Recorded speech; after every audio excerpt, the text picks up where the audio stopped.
Bismillahirrahmanirrahim. Nyata nih, kalau niku kalau terang nih masalah nih di apa lo mau nih tengah di al-arif billah asir, al-arif billah asir. Orang yang makrifat kepada Allah atau makrifat Allah itu menjadikan dia ditawan. Ditawan maknanya marbutun, apa? Bihubbi. Dia terikat atau terpenjarakan. Asir itu terpenjarakan oleh cintanya. Kalau akhir-akhir ini sering meneliti ya, fungsi maknawi belafdi di semua ayat Quran, di semua ayat Quran. Misalnya orang itu misalnya dulu sering maksiat, kemudian oleh fikih ditata, orang tukang maksiat itu ditawan itu orang Indonesia gitu di penjara. Misalnya maling, bajingan ya, itu kalau di penjara kan terus gak iso maling meneh, terus gak iso bajingan meneh, harus di penjara, di borgol atau di sel. Kemudian itu nyata tapi fisik, no? Fisik. Dia mungkin tetap bisa ngordinasi anak buahnya lewat penjara kalau dijenguk atau apa, sehingga banyaklah pengedaran narkoba sangko penjara karena yang di penjara hanya fisik. Kemudian ada penjara maknawi ini, penjara maknawi itu misalnya begini. Ada orang itu sering kecewa dengan istrinya atau dengan anaknya, tapi ya di situ-situ saja. Misalnya dia mbak yang naruhan kata sekolah ya tetap di seputar naruhan saja. Kalau orang berduaan ya di sekitar berduaan saja. Mungkin kalau dia tokoh nasional ya kita kritik Indonesia dari bangsanya pemalas, orangnya agak dinamis kayak Singapura. Dia ya agak kemana-mana tetap di Indonesia. Artinya apa? Ini peringatan gikulah jenengan. Mahabbah maknawiyah ini yang penting ditanamkan ulama. Kalau orang mencintai Allah dan Rasul, mencintai Quran, mencintai santri, mencintai kebenaran, meskipun dia agak dipenjara secara fisik, pasti dia ini akan terpenjara secara maknawi, pasti tidak kemana-mana. Pasti apa? Tidak kemana-mana. Jadi misalnya gue senang bojomu, ya tetap di seputar-seputar situ. Soal orang beli pen wayo nomor loro, pokoknya gak jauh-jauh di situ. Dan ini penting kalau pengen ngembang noteng jenengan. Jadi yang diwajibkan oleh ulama adalah kita mencintai Allah dan Rasul. Karena kalau cinta itu pasti di seputar kolongan situ, tidak kemana-mana. Ya, kalau kita mencintai Allah, mencintai hukumnya Allah, pasti di kolom itu, tidak kemana-mana. Meskipun kita tidak dipenjara secara fisik, tapi akan dipenjara secara maknawi. Akan dipenjara secara apa? Maknawi. Maknawi itu tadi, fisiknya kita bebas, tapi agak kemana-mana karena diikat oleh mahabbatullah wa mahabbatullah Rasul. Itu disebut nama al-arif billah nama asirun, dia marbutun dan cancang dihubbihi klan seneng ning napa Allah. Nah, cara kula ya. Sebanyak mungkin umat Islam itu punya seperti itu dalam banyak hal. Sehingga kita itu tidak perlu lagi penjara fisik. Ya saya ulang lagi, kita tidak perlu lagi penjara napa fisik. Penjara fisik itu repot. Selain tidak efektif juga ya juga tadi ya, apa ya, cara berko penjara ya potensinya ya kembali lagi. Tapi kalau orang itu hatinya bisa dipenjara oleh mahabbatullah wa rasuli itu luar biasa. Lalu disebut walladzina amanu asyaddu hubbal billah. Lalu kula sering sinau banget. Buat mau sering sinau banget. Itu di situ ada keterangan begini. Ini cerita wong wedi ambek bapake misalnya, iku yo ora wani marek. Seneng banget, iku yo ora wani marek. Itu ada, ini cerita orang normal kan, orang normal iku wis ora kena itu. Misalnya gini, kamu wedi mbek ibumu yo ora wani marek, seneng banget yo ora wani. Itu yang dilakukan Sayyidina Ali ketika ditanya, "Kenapa saya tidak melihat engkau makan bersama ibu kamu?" Kata Sayyidina Ali, "Takut saya kalau ibu saya misalnya penggawe ibu ayam goreng sudah punya rencana itu. Kedisian tak jupuk aku. Ya, nek weteng-weteng elek kan lah mangan bareng ibu kan. Nah artinya apa? Ya seneng ya marai rawani awor karena takut misalnya itu kan. Kenapa kamu tidak pernah makan bersama ibu kamu? Jadi nanti takut saya. Ibu saya di hidangan itu seneng misalnya dalam konteks Indonesia seneng apa? Ayam goreng juga serobot. Wes, bumbu putus asa. Akhirnya milih tempe. Lo tekan tempe, kok serobot bisa. Sehingga masyhur tuh makalah Indonesia itu tidak pernah makan bersama. Sama mungkin orang tertentu yang mencintai gurunya itu tidak berani bareng karena takut ganggu, takut macam-macam. sak pemandangan macam-macam. Nah, jadi orang itu cara seneng dan cara itu mirip-mirip. Itu kata Imam Ghazali, karena khauf dan roja itu mirip-mirip. Nah, sama, gue misalnya seneng cawe itu, seneng bojomu, lagi asik maca, mbak lipstick, mbok klambine anyar. Apike gue ora moro-moro, mesti ke ganggu. Bojomu nak awake ayu seneng ya seneng wae awake ayu. Tapi nak kowe seneng kan mesum, ben ngeloni. Lah itu kan dunia yang berbeda. Bojo lagi seneng klambi anyar diganggu, malah mbek kowe mbok coplo iku kan gak fair. Lah nak kowe seneng tenan. Yo duwi, maksudnya duwi ben nikmati nganggo lipstik, nikmati nganggo klambi anyar, pamer mbek kancan. Malah kok parani kene haram. Artinya wong iki bakas wong normal ya. Jadi wong seneng ambek wong gedhe padha-padha menghindar sebetulnya. Apa? Menghindar. Kalau ora normal iku ora ukuran ya, ora ukuran. Ora normal iki ya angel ya. Nah, sehingga kenapa ada wali ditanya, kapan kamu menikmati Allah? Jawabnya dia dulu, ketika saya menjauh dari Allah. Bukan menjauh dengan makna orang fasik itu enggak. Dia menghindari sesuatu yang terkait Allah karena malu kalau ganggu. Makanya saya pernah cerita di ngaji ini, ada wali yang dia jadi wali karena sholat di shaf awal. Dia malu kalau dipanggil Allah kok tidak yang terdepan, sehingga dia sholatnya shaf awal terus. Ketika dia merasa wali paling elit karena yang amal seperti itu, ternyata diberitahu sama Allah kalau wali yang kelasnya dia itu yang sholat di pagar masjid, bahkan di luarnya. Ketika yang di situ, kenapa kamu wali juga udah sholat di belakang? Jawabnya, aku iku isin. Dosaku akeh, awakku ora bener kok ngarep, sawangane kok paling bener. Ini kan tapi aja tiru lho, kok guri. Ora usah mbok tiru kelakuane wis ngono. Jadi nek kowe kok guri kan gak karena wali tadi, pancen pemalas no. Iku wis ora wali. Umpama niru-niru ya gawe Kang, ora asli. Maksudnya sing wali asli sing tak critakno iku. Nek kowe niru-niru kan wis gawe, iku wis gak sah cara wis. Terus plagiat cara ning kampus wis. Lah jenenge wong liya mbok bajak ya. Dadi dhewe wis ra iso niru kan ya mergo kan aku guri niru kula isin Gus Wan pengen aku arep plagiat ya cara kamu wis kasar. Tapi dulu ada wali itu malah justru seperti itu. Makanya ini kan pelajaran bagi saya jenengan. Jadi yang penting kita ini sebanyak mungkin menciptakan penjara manawi. Kalau itu sukses itu umat Islam luar biasa. Wanu ngerasa, makanya saya ulang lagi saya itu berhubung yang sekolah kurikulum sudah banyak, yang bikin yayasan formal sudah banyak, yang ingin alim, doktor, ingin doktor tafsir fikih banyak, yang ingin punya gelar dalam disiplin ilmu tertentu banyak.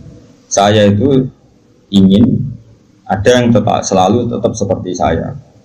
Karena kelemahannya sistem kurikulum atau gelar resmi, tentu kebaikannya juga banyak. Saya ulang lagi, kebaikannya juga banyak. Tapi masalahnya adalah ini terfisikkan, agama terfisikkan. Saya beri contoh gini, ini yang nyata, bukan jari. Saya punya teman, dia cara berpikir, Gus kita harus bikin kurikulum. Karena kalau kita tidak punya dokter fikih atau dokter tafsir atau dokter ahli sunnah pokoknya. Lalu nanti yang jabat di Kemenak orang-orang Wahabi atau Salafi Wahabi, nanti ya kebijakan Indonesia diarahkan Salafi Wahabi. Jadi lama-lama kayak Wali Songo itu tidak dikatakan pusat sejarah tapi pusat kemusyrikan. Karena rombongan Wali Songo ini rombongan kemusyrikan. Mau ketuanya ya ketua. Jadi nanti mereka. Nah, tapi kalau yang megang di departemen itu orang-orang Sunni kan mesti diarahkan ke Sunni juga. Oke itu baik sekali. Tapi saya bilang gini, secara matematika bisa dihitung. Lembaga kenegaraan, departemen, Kemenak lah dalam konteks kita karena santri misalnya Kemenak, itu hanya berapa juga? Paling yang ngurusi haji, ngurusi ini itu, ngurusi pernikahan, ngurusi pengadilan agama. Lembaganya itu bisa dihitung, taruh saja 10 terus jumlah yang ditangani hanya berapa kasus. Bandingkan kalau kita, saya ulang, tapi ini tetap penting, saya ulang lagi tetap penting. Ada teman-teman kita di situ dan tentu sarannya yang punya gelar. Kan nggak mungkin kayak ngelamar jadi dirjen haji terus jeneng sopo Ruhin karir sabar fikir suwi itu ya prestasi. Itu kan poin, cara pengiran poin, tapi cara negara kan enggak. Cara pengiran poin, Kang nyabari nasib suwi itu cara pengiran poin. Terus wis wanen niku cara pangeran yo poin. Ada hadis Allah itu malu nyiksa orang sing wis wanen. Oh itu cara agama poin, tapi cara negara kan ndak. Terus Allah itu seneng wong fakir sing lemu. Mergo wis rido mbek kodok-kodok iku yo poin. Lha itu gurunya Imam Syafi'i itu lemu. Makanya kata Imam Syafi'i jarang ono wali sebabnya lemu kecuali Abdul Hasan As-Syaibani. Itu dia jadi wali mergo lemu. Gua bertak sange ridane mbek Allah mangan. Ngertak kok mangan terus. Ora ono wong warak saka rahmate pangeran. Kowe mangan kok leren, berarti kowe nganggep ngakhiri rahmati Allah. Tapi nek ora iso leren. Ya jadi wali. Jalur itu pun bisa jadi wali. Tapi ojo kawe lho, iki kan wis kawe, ora partner iki wis kawe. Angger bar iki wis kawe, wis plagiat to. Tadi kau lah niru-niru wis ora oleh, gak keren no. Terus sekarang kita hitung, ruangno gini. Ini nyata ya, dan saya sering ya berdebat seperti ini atau mikir seperti ini. Karena saya ketemu berbagai pihak, ya tentu yang baik, yang punya mental ad-dinu an-nasiha, ya punya mental nasihat. Nasihat itu iradatul khairi napa? Lil selalu berkeinginan baik untuk yang lain. Lalu ada kiai-kiai kultural kayak Pondok Sarang, Lirboyo, Sidogiri, pondok-pondok besar. Ini kan nggak ada gelar. Tapi setiap di pondok itu diajari madzhab ahli sunnah wal jamaah. Ono sing kerja temangsang yang pedalaman Kalimantan, ono sing bisnis bongkrat buangkrut nganti tuwek melarat, ono sing sugih mergo diorder dari guru privat, ono sing sugih mergo dikultusno dukun nak ndonga mandi, macam-macam. Nah ini kan dari berbagai lini, ono kabeh. Ono darani wali, terus rambutnya gondrong, geng, macam-macam lah. Terus wong yakini nak rambutnya ora kena dipotong. Terus adol godri yo larang macam-macam lah. Pokoke macam-macam jenisnya macam-macam. Sing sowan yo macam-macam. Pejabat kepentok pangkat sowan. Ono sing sowan tok yo ngombe, ono sing yo godri, ono sing yo donga. Kula nak maca piyambak abot iki kula sangoni wong jenengan sing maca macam-macam lah. Wong suka ora ngajar kiai di order. Akhir kon maca dhewe mboten saged iki. Kula tok salam template jenengan sing maca. Kiyaine wong dhuwit ku ya penting. Iku yo pinter dhuwit ditampa terus ngombeni banyu didongani kon ngombe. Wong percaya yakin ya lalah manci. Macam-macam. Tapi ini nangani ribuan orang, mungkin jutaan orang. Dan karena yang nangani ini orang-orang ahli sunnah, maka mereka akan mengembangkan madzhab apa? Ahli sunnah. Saya itu berkali-kali cerita di mana-mana. Saya itu punya teman dulu sekolah itu goblok era karuan, terus melarat goblok kritik. Woi ora tau munggah kan sekolah. Wireng pisan, lumayan kue putih. Irang. Itu sekolah ora tau munggah. Serangane jaduk bocah. Pokoke seneng jaduk. Dia itu kerja di pedalaman Kalimantan. Kerja betul. Dulu juga ada HP. Dia punyanya surat. Gus kulon itu tentang pedalaman Kalimantan. Itu tiang-tiang tak ajak Jumatan, tak ajak sholat zuhur. Dia ijailing, sisa-sisa fikih ijailing. Kalau dalam madzhab Syafi'i, orang yang tidak mustautin itu kan tidak wajib Jumatan. Dan kalau jumlahnya tidak 40, tidak usah Jumatan, hanya sholat apa? Zuhur. Masih ingat ya orang goblok banget mondok suwi. Modalnya bareng pulau. Akhirnya singkat cerita, tiap neng pedalaman Kalimantan itu dia gaya musola ke bekas-bekas kayu. Ya terus kalau Jumat mereka jadwur gak gelem. Padahal gak 40 juga tidak mustautin penduduk yang punya kampung. Alasannya mau ngomong awam, Pak, wong Jumat kok duhur. Terus ini tak aku, Gus apa boleh duhur? Apa boleh apa? Jumatan, tak jawab boleh. Seperti kalau madzhab lah sebelum Jumatan. Singkat cerita. Dia tersiksa, ini cerita di penjara ya, karena dia orang soleh dan dia nganggap itu sholat penting. Bukan sekedar sholat penting, juga penting mengajak orang lain sholat. Wes kere temangsang yang tengah alas, ijek buruannya polisi, zaman dijek ini ilegal lagi. Ya tetap nganak nomu sholat. Juga komunitas sholat, mahabbah yang Allah dan Rasul. Tapi kalau kita membiasakan anak, jom gue sekolah IAIN, jom gue sekolah Aliyah. Ben kok iso ning Al-Azhar, ben iso ning Umil Qura, kok kowe LC terus payung departemen. Kowe nak dong mimpin agama bentuk gaji. Dalile fid dunya hasanah wa fil akhirati hasanah. Nah, tapi problem yang jenis ini adalah ketika negara nak menggunakan, dia akan putus asa. Ketika yayasan besar nak menggunakan, dia akan putus asa. Mengalor ngidul go ijazah. Sesuai golek dukono ning wong sing ra digelar. Nah, ini kan sama-sama problem.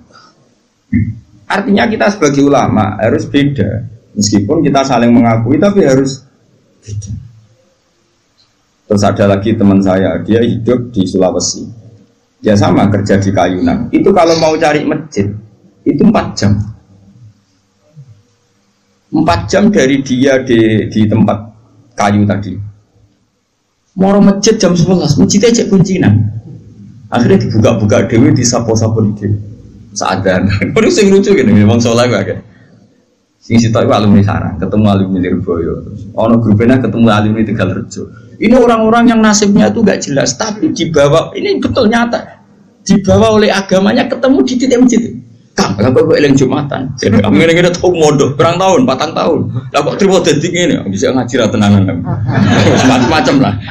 Akhirnya di masjid itu ketemu sekian alumni pondok besar. Cocokan nasib, cocokan ibadah, cocokan macam-macam. Jajal sampai. Saya itu pernah ke PJTKI.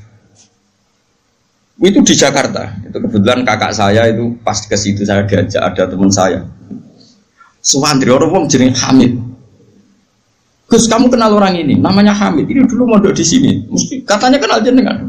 Tak kok, Mit. Ke orang kerja ning Arab Saudi gak? Apa ning Korea ya? Apa yang terjadi setelah dia di Korea? Warjon dia niate gak niat dakwah, gak niat dadi kiai. Wong kuwapok jenenge melarat ngene. Kuwapok terus. Oh, serat terlintas sampai kiai. Pokoke ning Korea kuwapok jenenge makhluk melarat tuh kuwapok dene. Pokoke pengen menghilangkan kemelaratan ini. Lah kok ora ning Arab? Akeh Gus ning Arab. Nek ketemu kanca-kanca isin mergo tenan. Aku bisa tau ngaji, Cek. Motif. Dulu baris ning Korea iku ora nganti sugih. Terus dia masjid, komunitas majelis taklim. Ya mereka dia dipenjara oleh amari pangeran, oleh perintah pangeran. Nak urip iku kudu apik lan aja wong. Akhirnya sing niate kedunian menghilangkan kefikiran, akhirnya menghilangkan kesesatan. Dia masjid ya, kayak sukses jadi dia. Ngajak wong-wong. Orang sekarang tahu semua di Korea itu sekarang banyak masjid. Itu diantara dulu awal-awalnya alumni pondok pedotan. Oh, penting yang pedotan. Mereka nak sira pedotan dadi ketua MUI malah. Dadi ora iso dakwah model ngene ora iso. Jadi Zuri MTQ ora iso dakwah model. Makanya Allah menyiapkan santri-santri pedotan itu akeh. Lalu jegeman ngecap santri pedotan ini disiapkan. Mereka nak sira pedotan ketua MUI, Zuri Musabah ora ngarah dakwah ngene iki. Malah untuk duit, tukokno tiket gratis, dinepno ya apa ya, yang murid-murid bagomu, tapi gak sekeren sing heroik gitu. Cara poinnya ning ngarepe Allah ya tuntas musuh sing ngene iki. Nah ikhlas lho ya. Kecuali ora ikhlas, dekne ngono iku go kegiatan nglakno fakire. Ya gak ono wong dakwah jare timbang ning omah tengok-tengok atau dakwah wae perkara nek. Tapi lumayan lah. Singkat cerita gini, ini yang perlu jadi madhab saya dan saya fatwakan terbuka seperti ini. Andai kan semua orang dipenjarakan oleh cintanya kepada Allah, kamu gak usah khawatir hidup di mana-mana, pasti dia akan murid-murid agamanya. Aku kan ngene-ngene ku kiai, anak kiai, muridnya kiai, jadi tahu betul seperti itu. Saya punya teman sekarang jadi DPR provinsi di Kalimantan, itu orang Bali. Dulu ngaji sorokan mungkin sama saya di Sarang. Dia alumni Pondok Sidogiri. Itu bapaknya keluarga besarnya bakul sate. Ke Bali itu niatnya adul sate. Ya santri pedotan. Oh, mereka pedotan ketua MUI. Yang ngeduro maksudnya sesuai kelas masing-masing. Bareng bakul sate sukses ngajak ponakane, ngajak tanggane. Tahu-tahu kampung situ jadi komunitas Madura. Karena jumlahnya signifikan, bikinlah masjid. Setelah ada masjid, terus gak kepikiran anak bakul sate di pondok di Sidogiri. Karena di situ sudah ada komunitas Muslim. Ono majelis taklim, ono muslimatan, fatayatan, macam-macam. Mondok itu kira anaknya kebenaran, mungkin karena barokahnya dakwah. Anaknya itu alim, cerdas. Mau coba ini bisa, kosongan bisa. Di situ kiri tamat, masih mondok lagi ke sana. Langsung tingkat berapa dulu yang ngetes saya dulu? Ya langsung alim. Coba. Jadi artinya gini loh, orang-orang yang dipenjarakan oleh mahabbatullah wa rasulih, kere ya gawa agama, suga ya gawa agama, temangsang ya gawa, kemana-mana bawa. Lalu lucunya kita sebagai pakar agama malah membatasi, Sekolah sing ono gelar ben iso dadi ngene dadi. Ini menurut saya pembatasan, tapi tetap boleh. Saya ulang lagi tetap boleh. Nek sing bakate di gelar ya di gelar enggak apa-apa. Tapi harus ada ulama yang kayak saya. Lah pula mungkin suatu saat mungkin bisa saja Hasan nanti punya gelar enggak masalah. Bisa saja anak sana punya enggak masalah. Tapi tetap tak cekoi pikiran seperti ini sehingga kalaupun punya gelar, gelar itu tidak mengikat hanya membidik departemen atau yayasan tertentu. Tetap yang dibidik itu dakwah ilallahi wa ila rasul. Ini penting dan saya akan berkali-kali ngomong gini terus sampai saya mati. Bila perlu matiin aku wali sing urip tak peduli ya. Asal sing urip ya wali pisah. Kan ono sinyale lah ana wali kan angel petuane.